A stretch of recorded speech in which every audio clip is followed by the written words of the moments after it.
Shalom Bapak Ibu saudara-saudari terkasih dalam Kristus.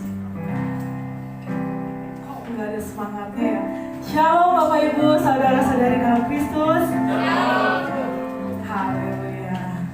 Kita mau mulai ibadah kita. Kita angkat kepala. Bapak, terima kasih Bapak buat kasih setiamu Tuhan. Terima kasih untuk penyertaan-Mu sehingga kami ada di tempat ini Tuhan. Pimpin ibadah kami Tuhan dari awal pertengahan hingga akhir, biar hanya nama-Mu yang kami muliakan. Terima kasih Tuhan, hanya di dalam nama Tuhan Yesus Kristus kami berada ucap syukur. Haleluya, amin.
Haleluya.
Kalau saat ini Tuhan, tiba saatnya kami ingin mendengarkan sebagian dari kebenaran firman-Mu Tuhan. Penuhi hati dan pikiran kami Tuhan dengan semua firman yang akan Kau sampaikan melalui hamba-Mu Tuhan. Terima kasih Yesus, terima kasih.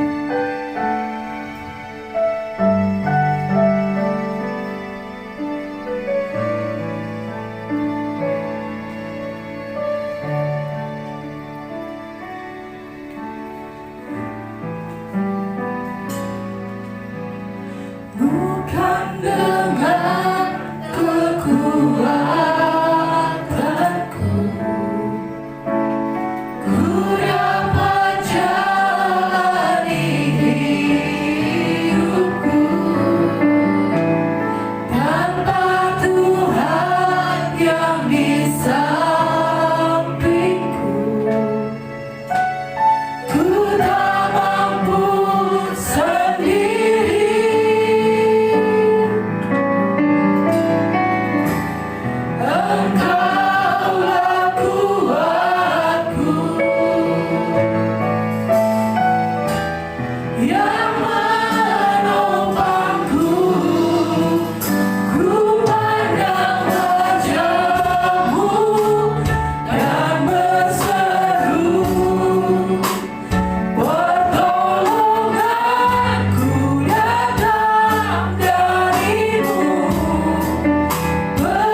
selama-lamanya Tuhan.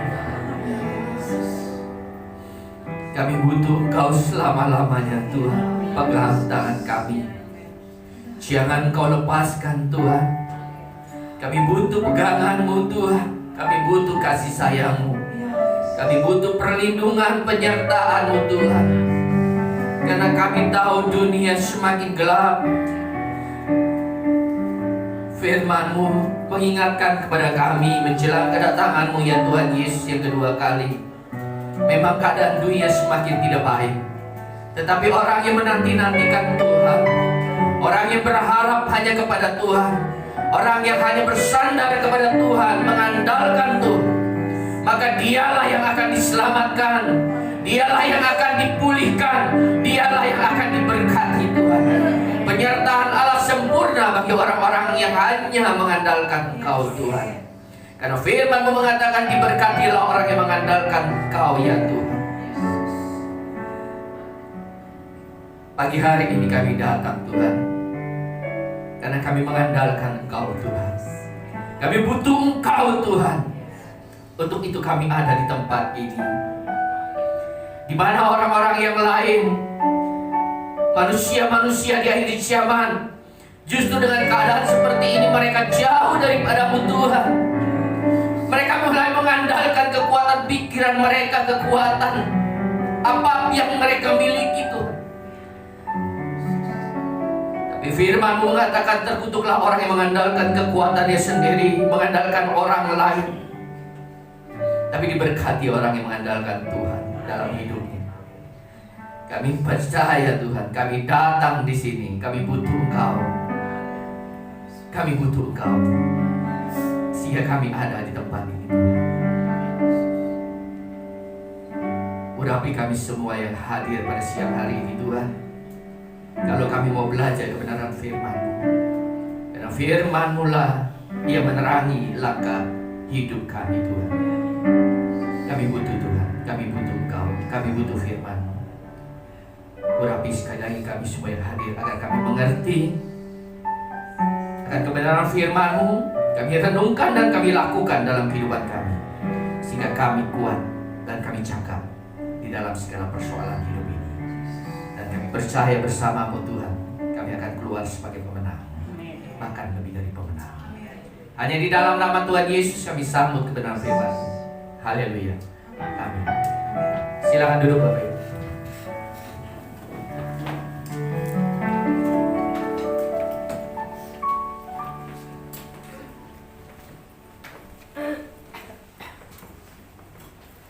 Shalom.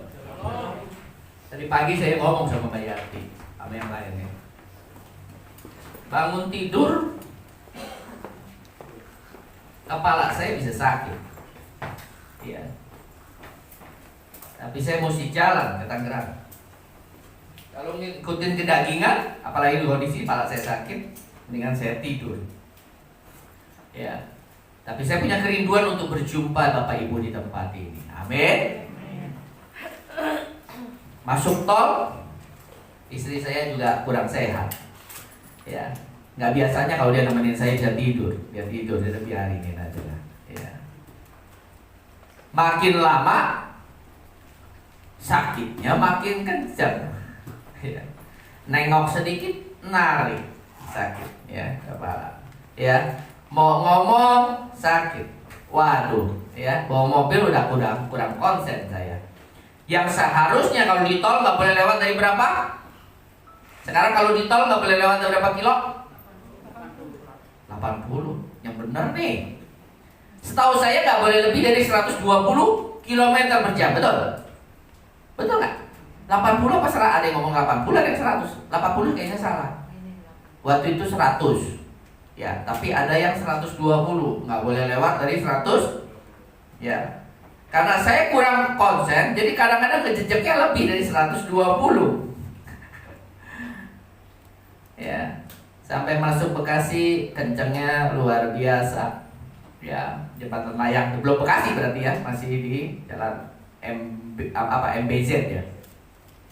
Saya bilang begini, Tuhan, saya percaya Tuhan ada. Ini sakit kepala nih Tuhan, kencang sekali. Saya percaya Tuhan tolong jamah saya, berikan saya kesembuhan. Ya. Saya percaya mujizat masih terjadi sampai dengan sekarang. Ya. Saya mau menyampaikan kebenaran firman Tuhan. Saya mau ke Tangerang. Habis itu selesai, saya mesti ke Pasar Baru dan balik lagi ke Bandung. Ya, Tuhan sakit kepala nih, kencang banget nih. Iya nggak, nengok aja nggak bisa gitu loh. Nengok narik langsung kencang, sakit sekali ya kepalanya. Ya, nah, saya berdoa sama Tuhan di mobil. Kalau kita berdoa mau di mobil kayak di kamar mandi, terserah saya, bener nggak? Amin. Ya. Jadi kalau berdoa itu nggak seperti kita harus bersih-bersih ngadep Tuhan. Iya memang Allah kita Maha Kudus, tetapi Dia baik, ya kan? Tidak ada batas lagi sejak Tuhan Yesus mati di kayu salib. Kita bisa memanggil Dia ya Aba Bapa, berarti kita dekat. Amin. Kapan dimanapun kita butuh Tuhan, kita tinggal ngomong. Saya butuh Tuhan dalam perjalanan, saya butuh Tuhan. Ya, saya berdoa Tuhan jamah sembuhin. Saya bilang, ya. Saya mau mimpin perjamuan kudus dalam perjalanan ini, saya harus sampai Tangerang. Puji Tuhan. Ya, baru mau masuk, udah masuk Jakarta, mau belok mau ke arah Tangerang. Mulai berkurang. Tadi pagi saya saksiin, tinggal sedikit Bu Yati, saya bilang. Macet tinggal sedikit. Muji Tuhan, nyembah Tuhan, hilang sama sekali. Amin. Inilah Tuhan kita. Orang-orang yang mengandalkan Tuhan tidak akan pernah dikecewakan. Minta aja sama Bapa kita di surga. Amin. Tuhan pasti kasih kok. Ya, kenapa? Karena saya sering berdoa, saya minta. Ya, dari zaman dulu juga saya sering minta ya. Ya, bahkan dulu waktu saya belum mengerti, saya minta. Mau minta mobil aja saya minta. Mau betulin rumah, ongkosnya berapa saya hitung dulu, saya minta sama Tuhan. Ya, bantuan kasih sesuai dengan apa yang kita minta, tidak bisa lebih. Ya, saya mau bikin tutup belakang karena dulu WC rumah kita kamar mandinya di luar. Jadi kalau kita mau ke kamar mandi mesti keluar, ya, lewat rumah gitu, keluar rumah. Ya. Saya minta dikasih sama Tuhan. Saya hitung biayanya, kalau enggak jangan muluk-muluk ya. Mau di keramik enggak, saya bilang dipelur aja. Atapnya pakai asbes. Ya, nanti temboknya ditinggiin dikit supaya nanti kalau kita ke toilet ke kamar mandi, orang lain nggak bisa lihat. Kan kalau tengah malam nanti kalau kita kamar mandi ada orang yang lihat gimana? Betul? Nanti kita dirampok, ya nggak? Pikir ini orang Chinese kaya, padahal kita dulu susah setengah mati, ya nggak? Tuhan memberikan apa yang kita minta, tidak lebih. Ya, singkat cerita Tuhan kasih, saya mau bikin kolam ikan yang kecil pun nggak cukup duitnya, karena sesuai dengan apa yang Tuhan berikan. Amin? Ya. Nah, saya minta sembuh ini kan sepele. Saya nggak neko-neko Tuhan sembuhin sakit kepala saya, karena kencang sekali saya mesti bawa mobil, ya kan? Dan bawain firman Tuhan, puji Tuhan. Ya, setelah kita memuji dan menyembah Tuhan, semuanya hilang. Tuhan berikan kita kesukaan, kegirangan, kesehatan yang terbaik. Amin. Ya, sekali lagi, orang yang butuh Tuhan tidak akan pernah dikecewakan. Amin. Nah, hari ini kita datang di tempat ini. Ya, ini akhir zaman nih. Ya. Gereja di mana aja sekarang berkurang jemaatnya. Nggak tahu kalau di sini. Makanya tadi saya datang, kursi ada, buka kursi sebelah kan. Iman kita mam. Ya. Jangan dilipat kursi. Besok penuhin. Karena saya berdoa, biarlah kursi-kursi yang kosong itu Tuhan isi. Ini jemaat Tuhan. Amin. Kalau Tuhan mempercayakan pengembalaan kepada saya, Tuhan isiin kursi-kursi yang kosong. Ya, di akhir zaman ini gereja kosong. Nggak yang di sini, yang di Bandung dan di mana aja. Banyak orang nggak mau ke gereja sekarang. Kenapa? Online aja banyak kok. Tinggal pilih. Di online tinggal pilih. Mau siapa yang ngomong? Tinggal pilih, dia tinggal klik. Oh, ini pendeta, ini pendeta, ini pendeta, ini pendeta. Tapi saya kasih tahu. Online itu dalam kondisi terpaksa. Waktu ada COVID, orang nggak bisa ke gereja. Tuhan berikan jalan untuk kita tetap mendengar firman Tuhan. Karena kita butuh firman. Amin.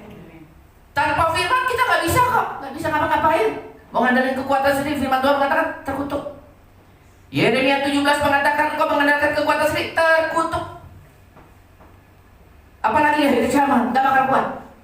Butuh firman, makanya Tuhan kasih yang namanya di online. Ya, tetapi online banyak kekurangannya, termasuk saya. Saya rindu untuk dengar firman. Nggak tahu kalau Bapak Ibu. Ya, kan harus kita nyanyi seperti rusa yang haus, rindu aliran sungaimu. Kita seperti rusa yang haus, rindu aliran sungai. Itulah anak-anak Tuhan.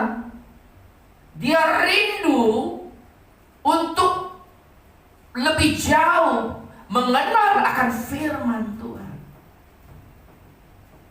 Jiwaku merindukanmu, ya Allah yang hidup.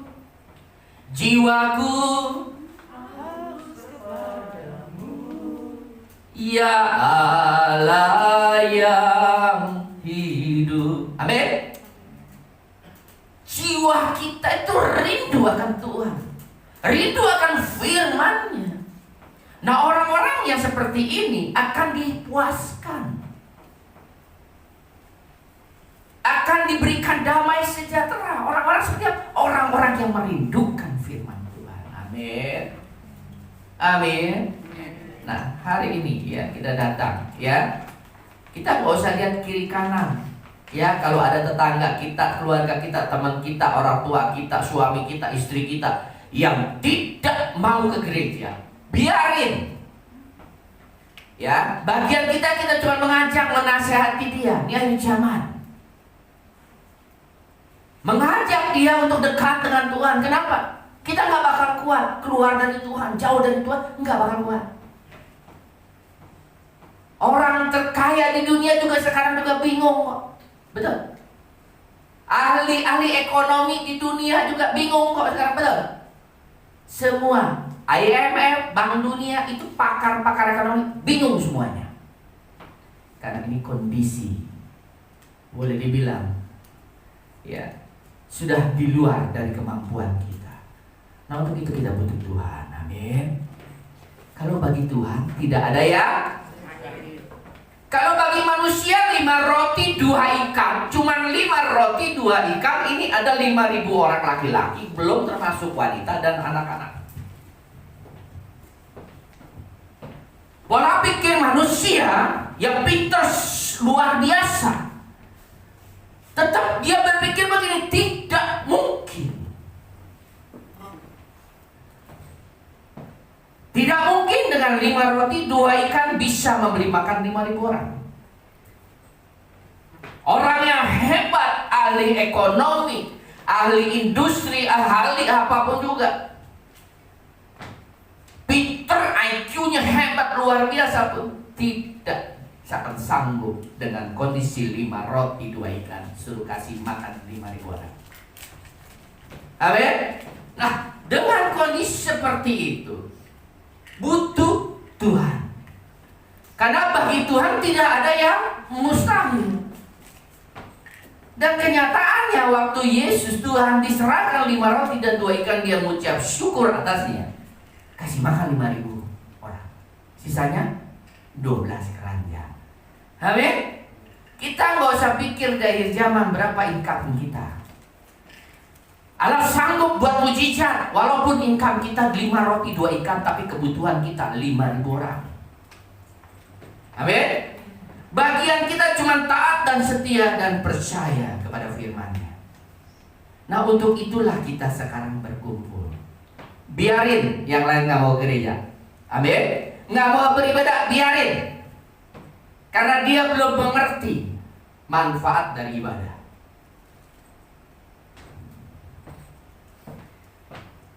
Di akhir zaman firman Tuhan mengatakan, justru di akhir zaman jangan engkau menjauhkan diri dari.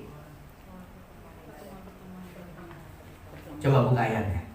Ibrani 10 ayat 25. Biarin yang lain, ya. Kalau kita sudah nasihatin tetap dia ngegablek, urusan dia. Hidup ini pilihan. Amin. Bahkan di akhir zaman kita Wahyu mengatakan, biarlah yang jahat makin jahat, yang baik semakin, kita mau menjadi semakin baik di hadapan Tuhan. Yuk kita baca firman Tuhan Ibrani 10 ayat 25. 1, 2. Janganlah kita menjauhkan diri dari pertemuan-pertemuan ibadah seperti dibiasakan oleh beberapa orang, tetapi marilah kita saling menasihati dan semakin giat melakukannya menjelang hari Tuhan yang berdekat. Siapa yang percaya sebentar lagi Tuhan Yesus datang? Kenapa kalian percaya? 2000 tahun yang lalu semua juga ngomongin murid-muridnya sebentar lagi Yesus datang. Sampai sekarang belum datang. Kenapa Yesus belum datang? Yesus datang memberi kesempatan supaya yang bertobat. Firman Tuhan, makanya baca firman. Firman Tuhan mengatakan bukan Tuhan lalai dengan harinya Tuhan. Bukan. Karena Tuhan Maha Kasih, Maha Penyayang. Dia tidak mau seorang pun tidak diselamatkan. Makanya Tuhan memberikan kesempatan kepada kita semua untuk bertobat dan bertobat. Karena Tuhan mau di antara semua manusia ciptaannya tidak ada satupun yang tidak diselamatkan. Itu keinginan Tuhan. Ya, tapi kan hidup pilihan. Bapak Ibu mau diselamatkan, yo monggo. Nggak mau diselamatkan, yuk silakan. Ya. Tetapi kita adalah orang-orang yang mau diselamatkan. Mau dunia akhirat kita senang. Amin. Ya, mati masuk surga. Ya, di mana Yesus ada. Ya. Nah, makanya kita tahu menjelang kedatangan Tuhan yang semakin dekat. Janganlah kita menjauhkan diri dari pertemuan-pertemuan ibadah kita. Ini pertemuan ibadah kita. Seperti dibiasakan oleh beberapa orang. Tetapi marilah kita saling menasihati. Kalau ada orang yang tidak mau beribadah, tetap kita nasihati dengan roh lemah. Dengan roh lemah lembut kita nasihati dia. Yuk kita sama-sama giat untuk beribadah. Karena kita tahu ini udah akhir zaman. Tanda-tanda akhir zaman sudah jelas. Ya, secara pribadi saya dulu pernah nanya kok sama Tuhan Yesus kapan datang? Waktu, tempat, jam nggak bakal ada yang tahu kapan Yesus datang. Tapi tanda-tanda Tuhan Yesus kasih termasuk di dalam Alkitab. Ya, nanti begini. Dan saya pernah bertanya. Ya, saya pernah sampaikan bahwa ada 3 hal yang harus terjadi. Yang pertama, kalau kasih mulai diangkat dari kehidupan dunia. Yang kedua, kalau damai sejahtera sudah diangkat dari dunia. Yang terakhir, kalau Roh Kudus diangkat.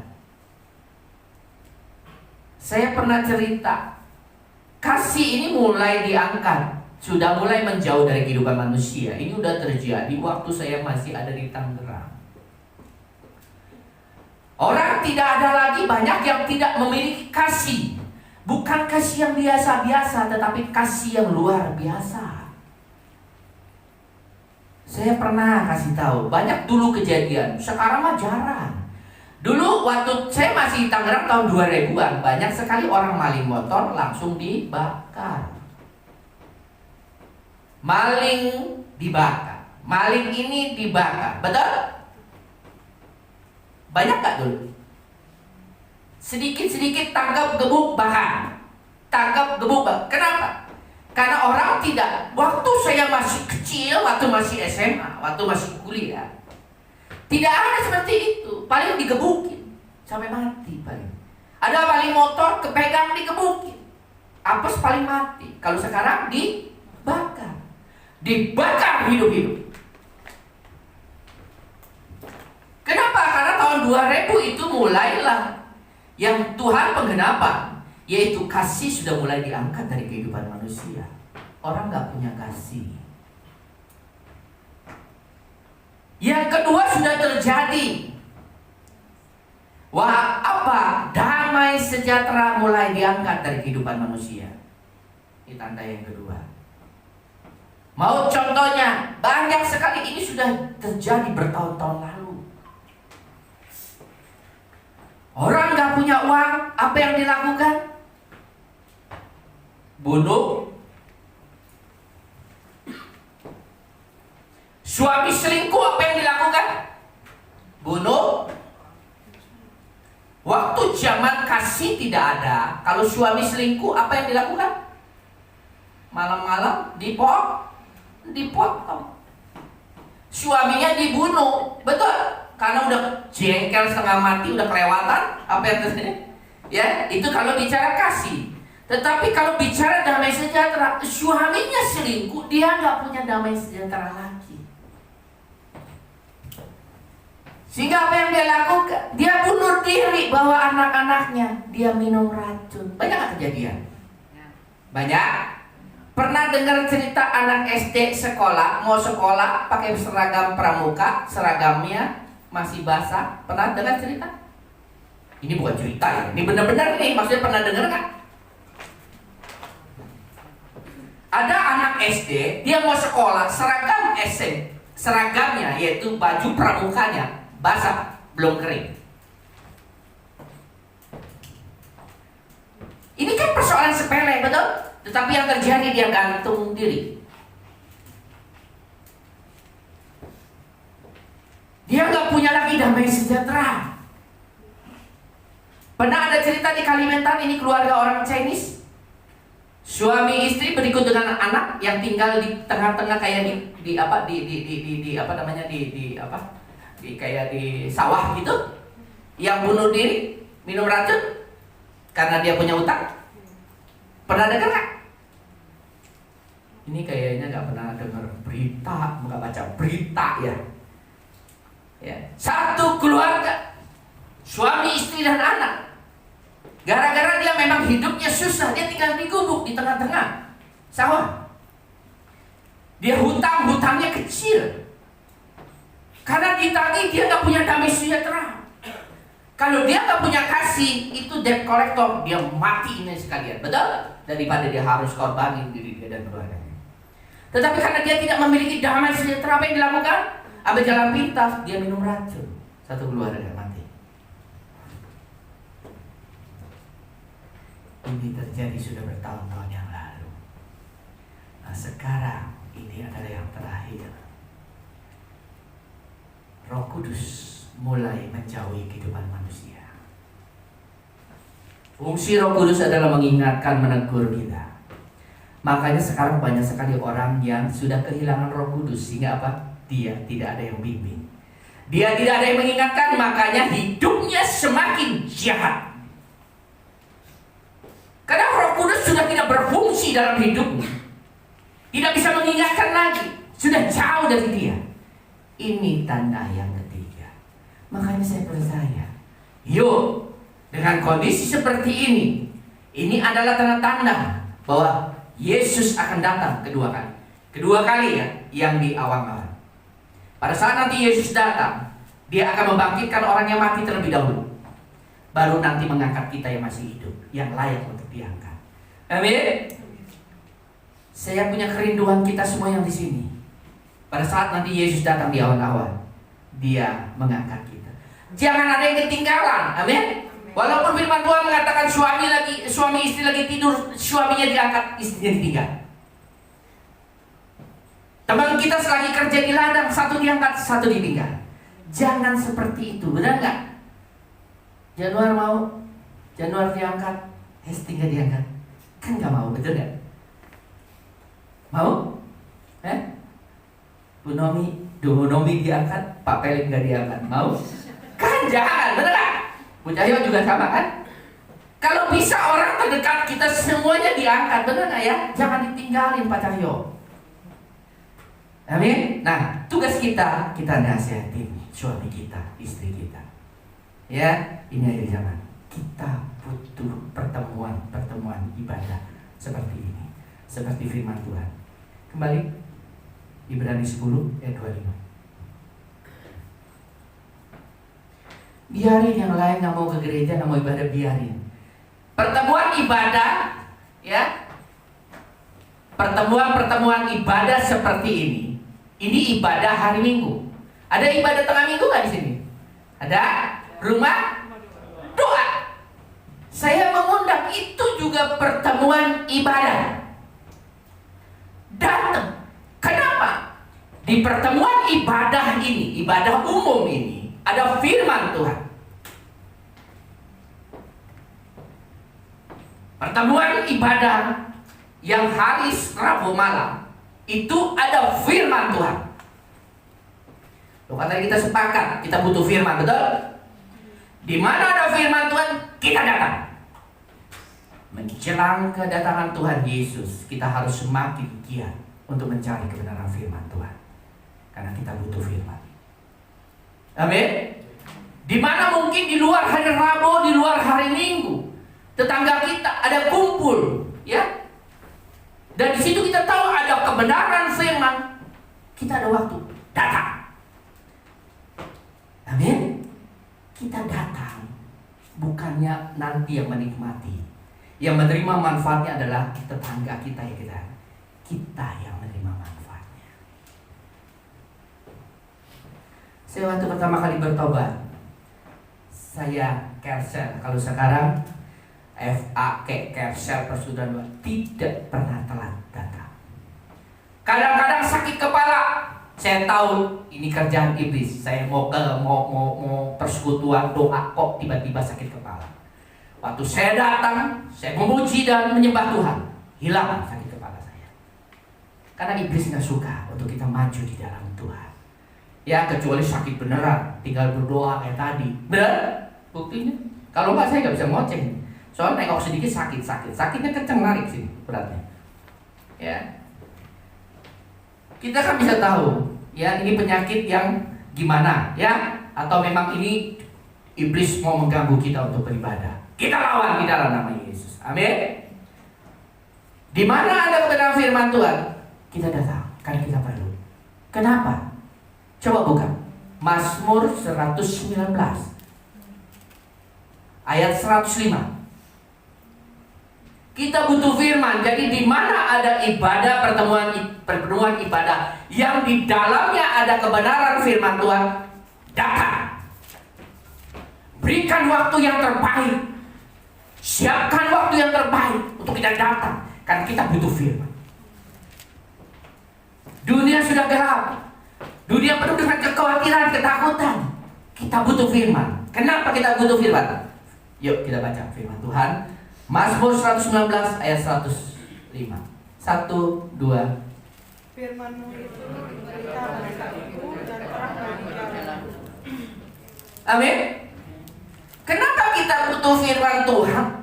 Karena firman Tuhan itu adalah pelita bagi kakiku, pelita bagi kaki kita, lampu yang menerangi jalan kita. Di akhir zaman dunia semakin gelap. Kita butuh yang namanya pelita. Kita perlu yang namanya senter. Coba kalau Bapak Ibu jalan, udah tahu gelap, nggak ada lampu, nggak ada penerangan lampu jalan, misalnya jalan di hutan lah, nggak bawa pelita, apa yang terjadi?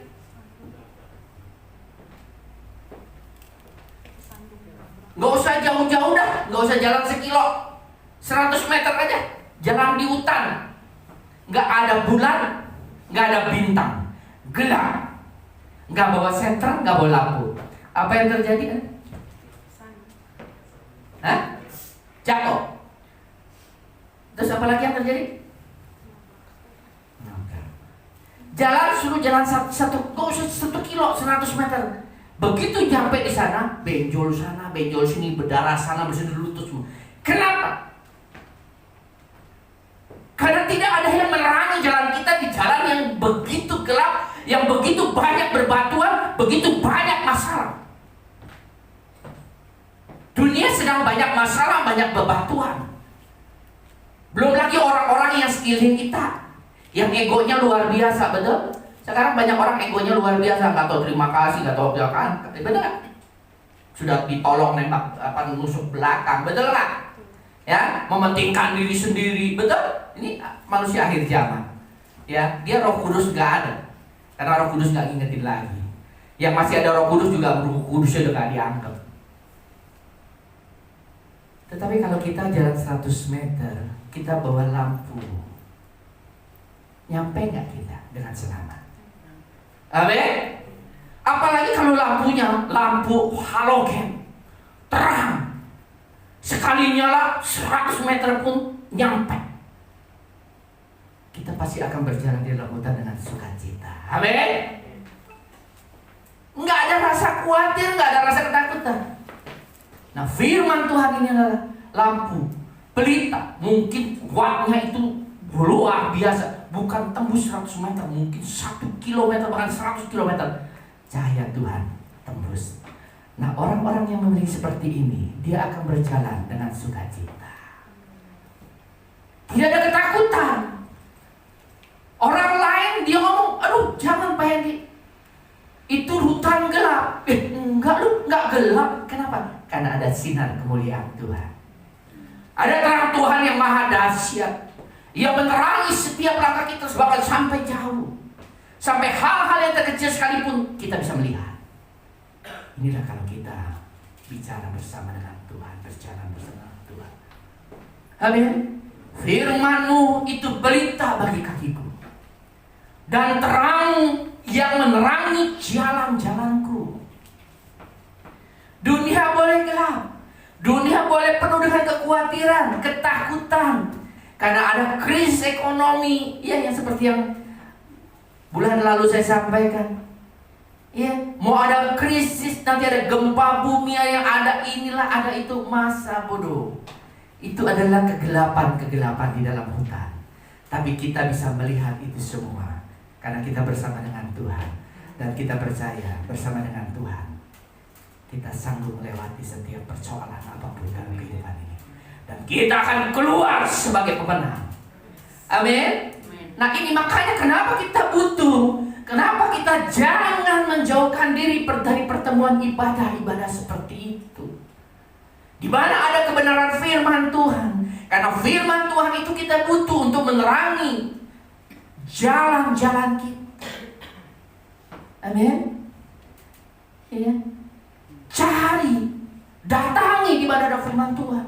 Jangan malas. Giat, harusnya jauh lebih giat menjelang hari Tuhan. Gereja mulai jam 10. Bila perlu jam 9 kita sudah di sini. Berdoa di sini dengan puji-pujian. Amin. Nanti yang diuntungkan siapa? Kita, bukan gembalanya, bukan Pak Yanuar, bukan WR-nya, bukan Ibu Yati, tapi yang menikmati berkat Tuhan kita. Saya sebagai gembala di tempat ini cuma mengingatkan Bapak Ibu, menjelang akhir zaman, menjelang kedatangan Tuhan Yesus, dunia yang semakin tidak baik, dunia yang semakin gelap, yuk jangan. Kalau jangan ini himbauan apa perintah? Coba kembali ke itu apa? Ibrani 10 ayat 25. Ada firman Tuhan, himbauan dari Tuhan, tapi ada perintah yang dari Tuhan. Nah, perintah ini jangan dilanggar. Kalau yang namanya perintah, ini berarti sesuatu yang urgent, yang harus kita lakukan. Bukan lagi berbicara ketaatan, tetapi perintah, larangan dari Tuhan. Sama juga dengan jangan membunuh, jangan mencuri. Itu perintah, harus dijalani kalau kita nggak mau tersesat. Nah, ini juga sama. Janganlah kamu menjauhkan diri. Ini perintah dari Tuhan menjelang hari Tuhan yang semakin dekat. Tuhan memberikan perintah karena Bapak, Ibu, dan saya di tempat ini. Jangan. Tetapi kalau Tuhan yang berbicara ngomong jangan, tetapi masih kita langgar. Ya, kalau ada sesuatu akibat dari apa yang kita langgar, kita harus tanggung sendiri. Dunia mengatakan begini, jangan terobos lampu merah. Itu bukan himbauan. Sally, kalau lampunya merah jangan dilanggar ya. Kalau jangan dilanggar ya. Kalau kata-katanya agak halus, ya dilanggar boleh, nggak dilanggar boleh. Betul? Tapi kalau benar, jangan dilanggar. Lampu merah, berhenti. Dilanggar, ada konsekuensinya. Kena tilang. Sama. Firman Tuhan mengatakan ini perintah dari Bapa kita di surga. Kita harus taat dengan perintah Tuhan. Kalau hidupmu mau baik, jangan. Amin. Kenapa? Kenapa Tuhan sekarang mau saya sampaikan firman ini kepada Bapak Ibu? Ini akhir zaman, banyak penyesat. Coba buka 1 Timotius 4. Yang pertama pokoknya jangan menjauhkan diri. Di mana ada pertemuan ibadah, di situ ada firman, kebenaran firman Tuhan, dan kita tahu itu firman adalah pelita bagi kaki kita dan terang jalan-jalan kita. Cari, datang. Amin. Karena kita butuh di akhir zaman ini. Ya, dan itu perintah tegas Tuhan yang jangan. Ya. Nah, kita berbicara, ini 1 Timotius 4 ini judul periokopnya apa? Tugas Timotius dalam menghadapi pengajar sesat. Sekarang banyak pengajar sesat ya? Bapak Ibu dulu waktu sebelum COVID, makanya kadang-kadang gini, COVID Tuhan izinkan supaya mata kalian bisa terbuka. Dengan adanya COVID kalian tidak bisa ke gereja. Kalian tidak seperti katak dalam tempurung. Selama ini mungkin kalian seperti katak dalam tempurung sebelum ada COVID. Ke gereja. Gembalanya ngomong A sampai bawa B aja gitu. Kenapa? Karena kalian tidak mengerti tentang kebenaran firman Tuhan. Baca firman juga malas. Sehingga kalian gampang dibohongi oleh gembala yang katanya kudus di dalam. Saya kasih tahu di akhir zaman penyesat itu berdiri di tempat yang maha kudus. Ada ayatnya, kalian baca. Nabi palsu berdiri di tempat yang maha kudus. Nah ini, dia menyesatkan domba-domba Tuhan. Amin. Nah Tuhan izinkan COVID sehingga kalian mulai sedikit terbuka untuk dunia kekristenan. Mulailah kalian awalnya gereja online sama dengan gembalanya, betul? Sama kita juga di sini waktu itu ya kan? Saya khotbah, ya. Nanti dibagi, di-share. Betul? Sampai dulu saya bingung kalau kepanjangan mesti digabungnya bagaimana, sampai 2 kali kadang-kadang pernah habis itu mau di-share-nya lama, baru 1 harian baru bisa kekirim. Ya karena saya gatek teknologi. Waktu itu terjadi COVID, kalian mulai ibadah karena ibadah yang onsite-nya tidak bisa masuk ke online, tapi gembalanya masih gembala yang biasa. Tapi akhirnya mulai iseng, cari yang lain. Makanya akhirnya kalian terbuka, betul? Oh, makanya sekarang di apa namanya, di Instagram apa di YouTube sih, yang ada gereja sesat kumpulannya di situ? Instagram. Saya nggak punya soalnya. YouTube saya nggak punya, Instagram nggak punya. Ya, di situ mulai jemaat mulai belajar, mulai mengerti, mulai dapat masukan dari yang lain. Nggak dalam satu gembala. Mulai dapat ilmu dari yang lain, kebenaran firman dari yang lain. Ini YouTube kan banyak main. Makanya kita mulai mengerti. Sekarang banyak gak di YouTube pengajar-pengajar sesat? Belum lagi pendeta gede berantem aja kerjanya. Itu pendeta gede yang paling hebat tuh ya, jutaan mungkin, bukan ribuan lagi, jutaan tuh jemaatnya. Berantem di YouTube, betul? Seolah-olah dia yang paling benar. Bapak Ibu nggak usah cari dari zaman dulu Katolik sama Kristen yang satu Alkitab, kitabnya Injil aja ribut. Apalagi Kristen yang begitu banyak, GBI yang begitu banyak, betul?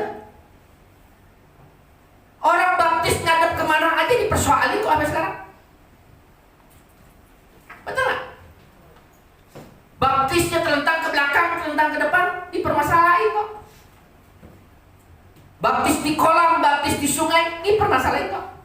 Gue yang paling menang. Mulai menghakimi. Saya bilang, saya cuma pakai satu ayat. Engkau tidak bisa menghakimi sesama manusia. Yang berhak menghakimi siapa? Tuhan. Kamu mau jadi Tuhan kok. Sudah salah. Ya, makanya firman Tuhan ini ajaran untuk apa? Apa tadi judulnya? Berikutnya apa? Tugas Timotius dalam menghadapi pengajar sesat. Amin. Pengajar sesat dari dulu sampai sekarang. Ya, kita baca ya. Tetapi Roh dengan tegas mengatakan bahwa di waktu-waktu kemudian ada orang yang akan murtad, lalu mengikuti roh-roh dan ajaran setan ada di mana? Bukan di kuburan, Bapak Ibu. Ya, akan murtad. Murtad ini bukan berarti pindah agama, Bapak Ibu.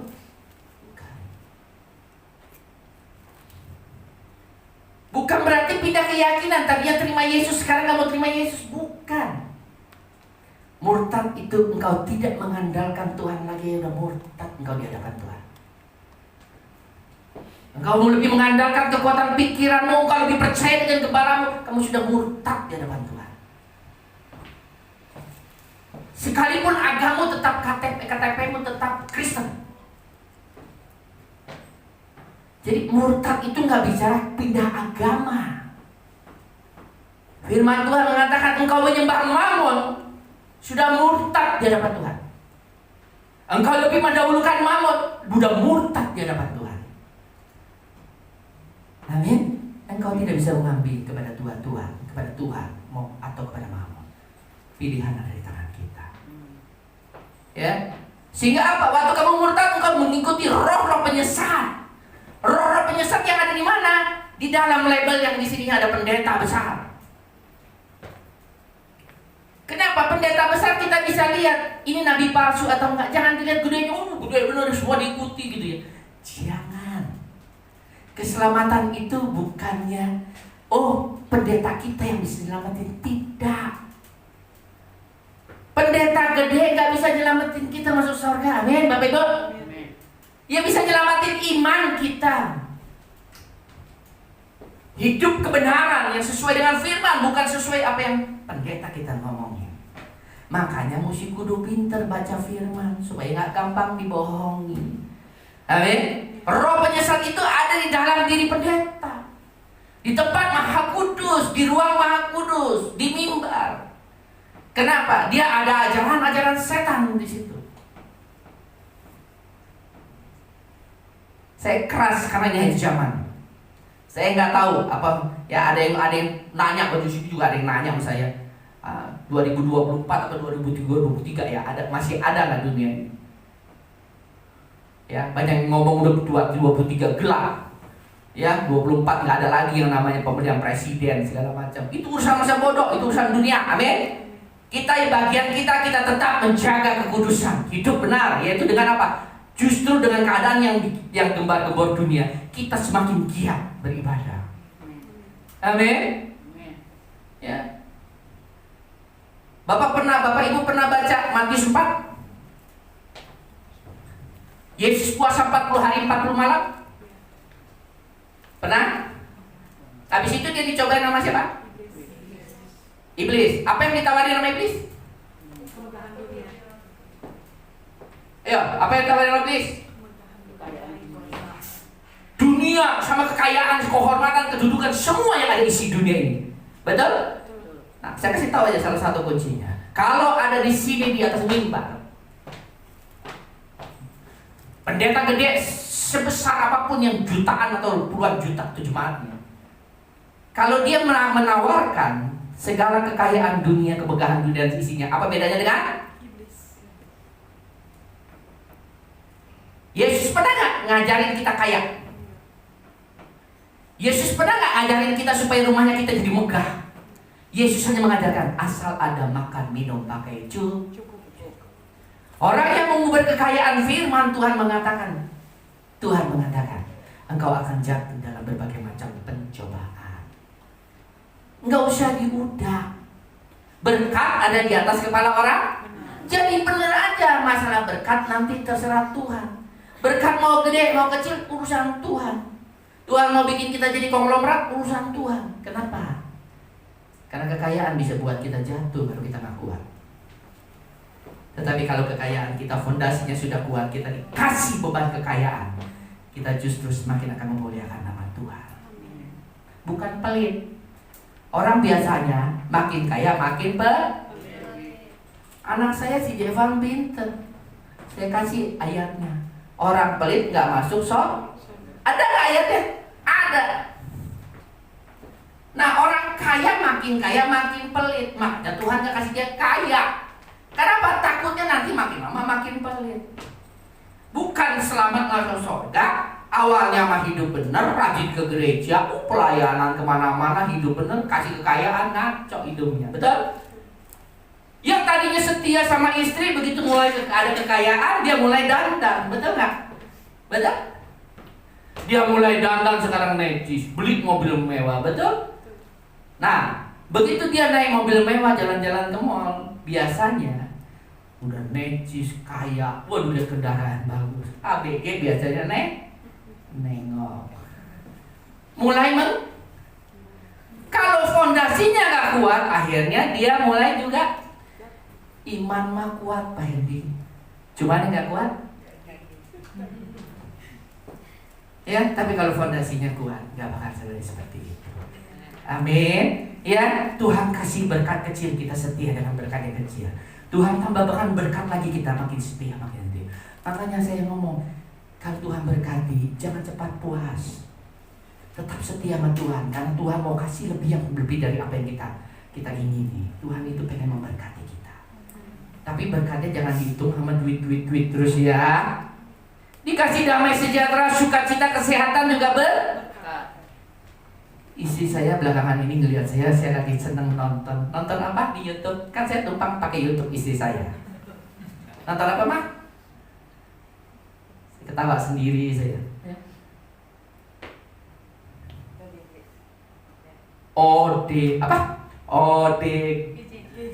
ODGJ. Saya lagi seneng. Bukan berarti saya gimana ya. Ini gini, saya nonton ODGJ. Itu saya ambil hikmahnya. Orang gila-gila bener ya. Jogetnya aduh bulus, enak bener. Ya, disetel lagu. Jogetnya jago bener, narinya gitu ya. Gak ada beban. Dia gak malu-malu lagi. Makanya jadi luas. Enak dilihat jogetnya.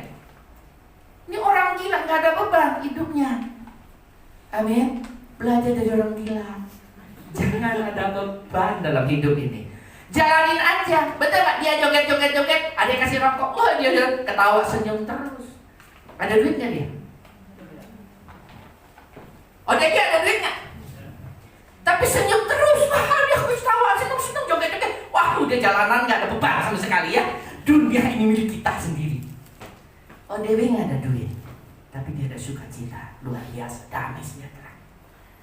Betul? Punya rumah gak dia? Punya baju yang bagus gak? Nggak punya, sepatu aja nggak ada.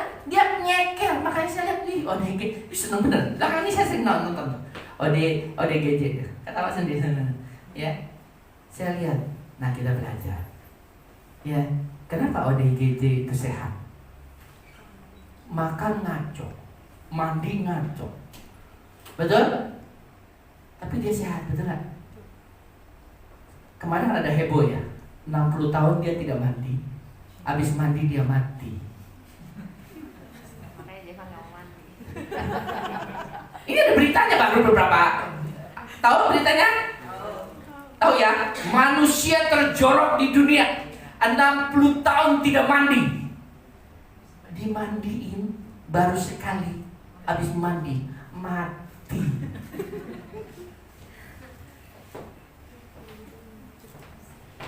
Amin. Ya, jangan jadi beban hidup ini. Bagian kita cuma kita setia, taat beribadah. Di mana ada firman yang kita butuhkan, kita datang, kita giat. Terus kita menjelang kedatangan Tuhan Yesus. Selebihnya seperti orang ODG dia, senyum aja, bersyukur aja, jalani hidup ini. Hidup seberat apapun, jangan dipikirin. jangan dikhawatirkan. Amin. Tetapi dijalani. Bersama dengan Tuhan, Tuhan akan membukakan jalan untuk kita orang percaya. Amin. Seberat apapun juga, dikuatirin gak bakal menyelesaikan masalah. Betul? Malah tambah mendingan dijalani. Nanti juga lewat kok. Amin. Mana ayatnya tadi? 1 Timotius 4.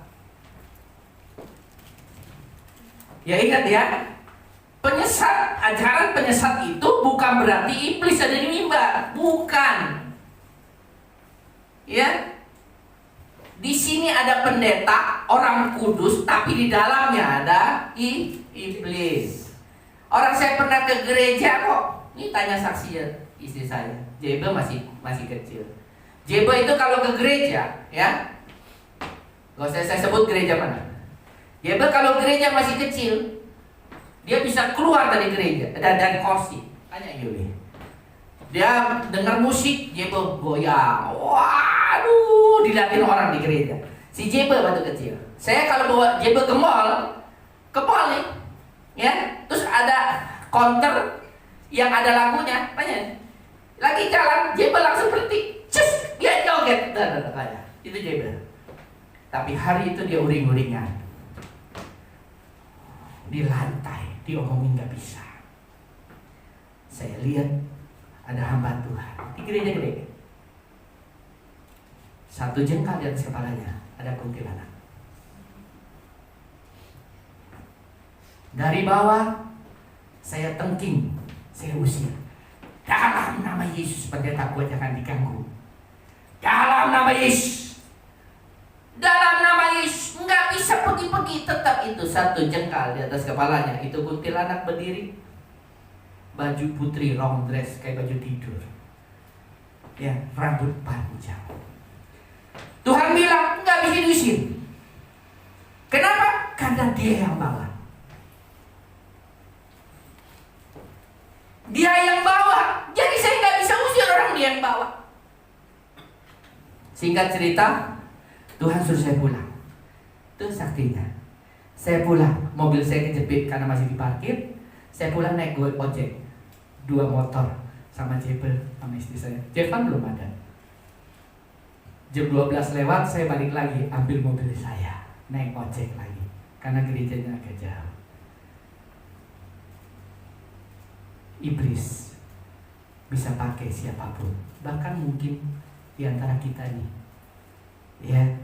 Amin. Kalau di gereja mah nggak ada, nanti luar gereja biasanya dia, ya, di gereja mah waduh alim-alim semuanya, betul nggak? Malaikat. Betul, malaikat, betul nggak? Coba Mbak Yati misalnya ya, di gereja mau masuk misalnya ke kursi yang paling pojok, kakinya si Shelly keinjak. Maaf ya, nggak apa-apa Bu Yati, nggak apa-apa, injak di luar. Mata kita di mana? Ya, kalau di gereja nggak berani, ya mana? Ada malaikat yang jagain. Amin. Ya, nah hidup kita jangan seperti itu. Di gereja sama di luar sama. Kita harus memuliakan nama Tuhan melalui kehidupan kita. Amin. Amin. Ayat yang kedua. Saya udah tanggung nih soalnya. Saya udah bela-belain dari Bandung sakit kepala. Saya udah sembuh di sini. Saya mau ibadah. Ini kan saya jarang datang ke sini sampai jam 3 lah. Amin. Amin. Ada makanan yang penting. Makanan dari makanan firman Tuhan. Itu yang bikin kita kenyang untuk selama-lamanya. Amin. Ayat kedua. Bapak gantian sama saya. Oleh budaya pendusta yang satu Nah, pendusta. Amin. Banyak kak pendeta pendusta? Banyak, saya tahu. Ya makanya mesti pinter-pinter. Ada kawan saya ngomong begini.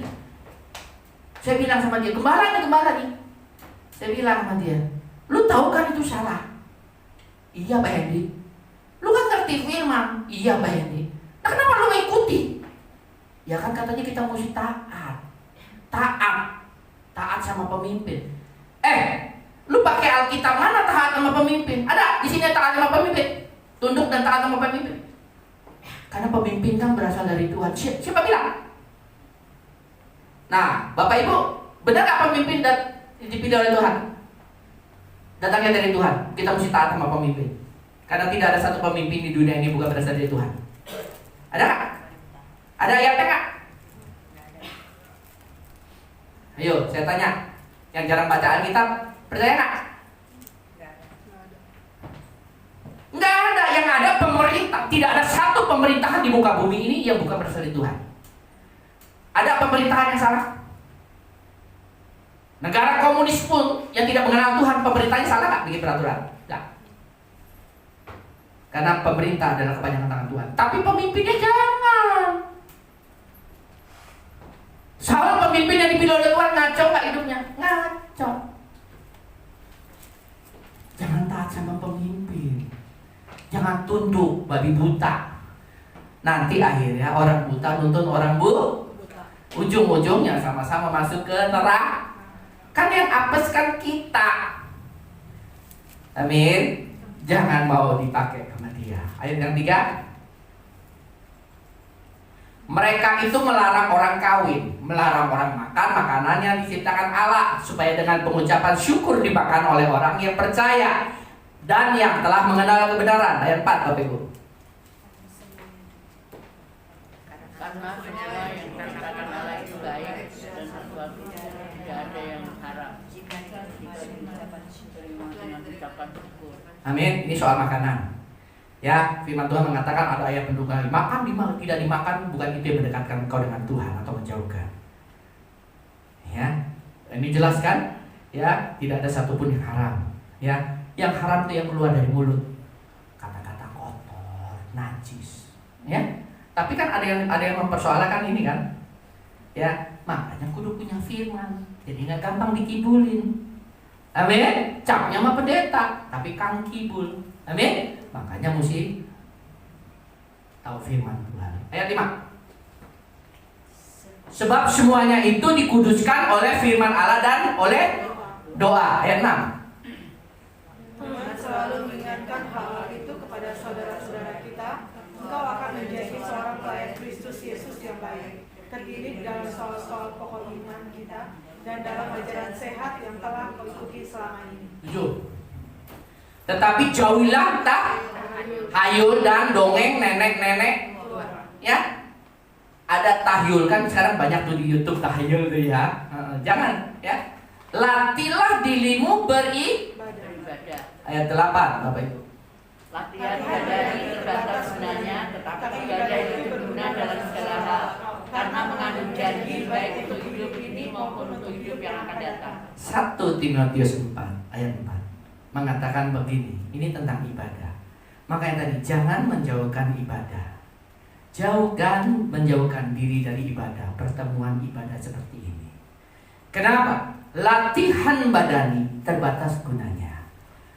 Bapak Ibu sering olahraga, ya, fitness, naik sepeda. Sepeda kan laku sejak ada COVID, betul? Betul. Latihan badani. Supaya apa? Kuat menangkal virus. Cuman menangkal krisis enggak kuat. Dia terbatas gunanya. Bapak Ibu fitness. Kenapa fitness? Supaya langsing, bukan langsung, langsing Bapak Ibu. Betul? Dia terbatas gunanya untuk langsing, untuk sehat. Ya. Tapi kalau ada masalah keuangan dia nggak bisa nolong tuh si fitness. Terbatas gunanya. Tetapi ibadah itu berguna dalam segala hal.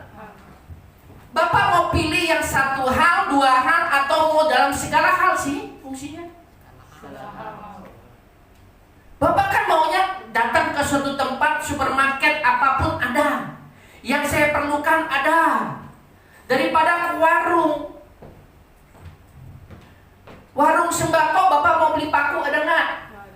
Bapak perlu paku untuk nembok. Bapak ke warung rokok, ada paku nggak? Nggak ada kan? Karena fungsinya terbatas, manfaatnya terbatas. Tapi kalau Bapak ke supermarket yang besar, paku ada nggak? Ada. Saya mau beli paku di bawah rumah aja ada kok. Bandung.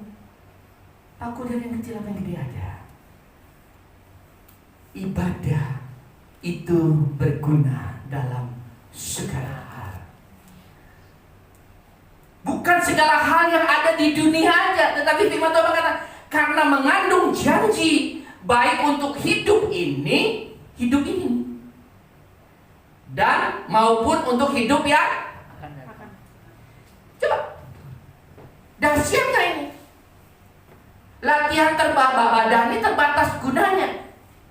Hanya untuk sehat, untuk langsing, untuk apa? Ya, untuk gagah, untuk ganteng lah, untuk berotot. Ya. Untuk pamer otot. Saya lihat binaraga, ya. Saya lihat mau nggak punya laki, badannya 2 kali meja ini. Nah, ini beledung. Betul? Gelo nggak sih? Geli ya? Hah? Malam-malam dipegang, kok nggak rata ya? Bludung semuanya kan? Benar kan? Kenapa dia mau? Karena ada tujuan. Dia mau jadi binaraga supaya dapat duit. Terbatas gunanya. Tapi kalau dibanding ibadah, jauh.